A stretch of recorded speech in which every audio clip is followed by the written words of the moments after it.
If you're not familiar with Tech21 by now, then you haven't been to an Apple store lately because their case wall is populated with their lineup of cases, and for somewhat of a good reason. They initially became popular by integrating D3O fabric into iPhone cases, which is a highly impact resistant fabric, which makes sense because you drop your iPhone all the time. But now they've come out with a new material called FlexShock. It's definitely got a cooler name, but does it work as well? Let's check it out. The Evo Mesh is made of a TPU material, which is a flexible but has a glossy and plasticky feel to it. Like the name suggests, it also has a mesh design in the back, and the inner edges are lined in their FlexShock material, which is meant to help with drop protection. To install, simply go volume side first and then slide the opposite corners in place. The buttons are covered but raised and distinct to help with finding and clicking. A decent size for the mute rocker, spacious cutouts throughout the bottom, although they are pretty deep, which may be an issue with third-party cables or docks, and a cutout for the camera. But in the end, there really isn't much to it. It's a slim translucent shell case. The TPU does give you better grip over the iPhone metal, as you can tell in our scientific grip test.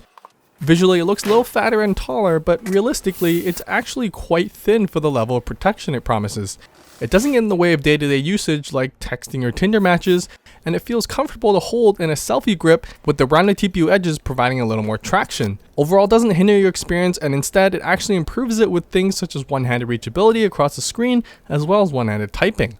But the real deal is the FlexShock edges as part of their Impactology series. It's found along the left and right as well as the top edge. The rib design promises to absorb and dissipate forces up to 6.6 feet while being able to stay thin and light. There's also a lip around the screen, albeit not the highest and most assuring one, but makes sense as they're trying to slim down. All in all, when it comes to protection with the Evo Mesh, it delivers on its promise.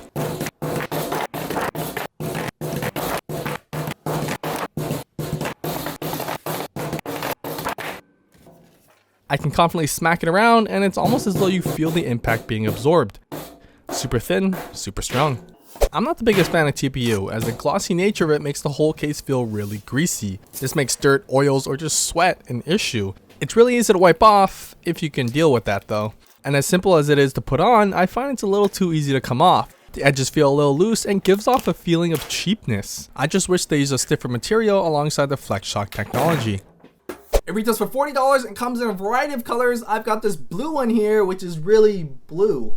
It may seem expensive for a thin piece of TPU, but you're really paying for the FlexShock technology, which for the most part works really well. That's it. Like and subscribe below, and let me know in the comments which case you'd like to see me review next. I rest my case.